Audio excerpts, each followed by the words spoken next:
Well, I don't know what to say about this, but welcome to my primary school where failure could only warrant abuse, not correction. Even with all the classes I'd attended, the only thing I best understood was fear. Would you imagine?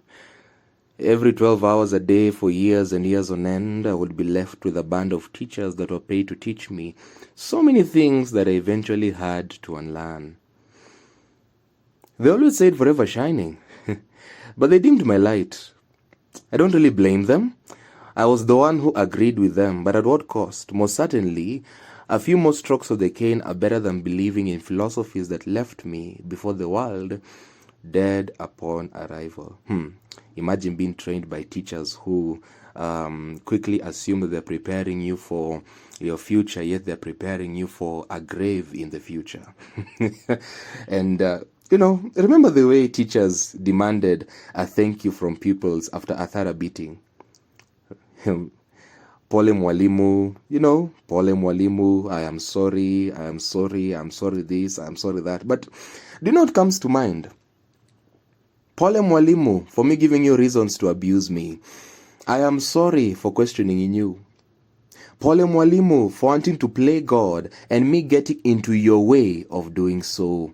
Pole mwalimu, for the anger you have to project to a weaker fellow because of the stresses of life that cloud your mind. I am not the reason for your poverty anyway. Life happens, right? Pole mwalimu, for the pressure you are receiving from your boss and the fact that your pay increase and visibility in the public is dependent on me getting good grades. In fact, pole mwalimu, because every time you mark my scripts, you are so disappointed because you feel as though you lose your trophy. The end justifies the means, right? What a terrible way of doing teaching as a practice. It even gets to a point where you ask yourself, has teaching become a breeding ground for wickedness to be done as a practice? But anyway, what of our parents? Of course, we couldn't report this to them, they're only believers. Si hivyo walikuwa nasemanga ni hataki kusoma. Unakumbuka? They would say, teachers and some parents alike. Others wanted the best for their children, but the teachers offered their worst. They got bills to pay, not your children to raise. That's what many of the teachers have in mind. Now, let's not behave as though this wasn't bad enough, right? Prayer day is being organized for students as though God will be willing to bless these acts of injustice, this work of their hands. In fact, since time immemorial, we will pray every morning and every evening. Remember the Lord's Prayer and the prayers of grace?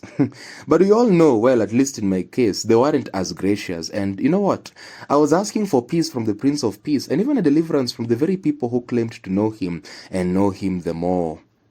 As I speak today, those prayers of deliverance never worked. In fact, things became worse. As you're approaching your KCPE, the rates of abuse have to increase for you to get those good grades. We could say that God approved of what they did. Well, at least that's what I thought. But now I know that he didn't. Did he not leave the earth with a warning of how the angels, the little ones, are always before the Father, thus they need to handle the kids appropriately? And it's sad how abuse was legalized and what they used to call it was corporal punishment, and perhaps some of the insecurities that exist today as a result of what took place beforehand, because not just physical abuse, it was verbal abuse as well. I was never smart enough for them, never did well enough, never studied enough. Excellence was a concept that seemed so far-fetched. In short, I wasn't never, ever good enough. And I remembered one time I was home for 3 weeks because my fees was due and hadn't been paid on time, and I came back to school only to find out that the exams were to begin in a few days. I became the top student that year, and just as I was shaking the hand of the deputy principal, and as the people clapped us for a job well done, he whispered to my ear. Guess what he whispered in my ear? You wouldn't believe it. You must have cheated. This was back in class 7 after my end of year examinations. I was only 13, but I wasn't a fool. What a fool that guy was.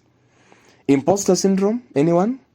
Doing things as expected yet being taunted, even failing and being taunted. Then, even after doing things well and winning, it's hard to celebrate the win because someone or something somewhere is whispering to your ear, you must have cheated. Well, it's time for us to examine our past and examine the things that have happened to us. And, well, this is a story of me, myself, and I, revealing aspects of my childhood that still linger in my mind because, you know what, I've had to walk through that. And guess what, learning from our mistakes and learning from the past gives us an opportunity to emerge as victors.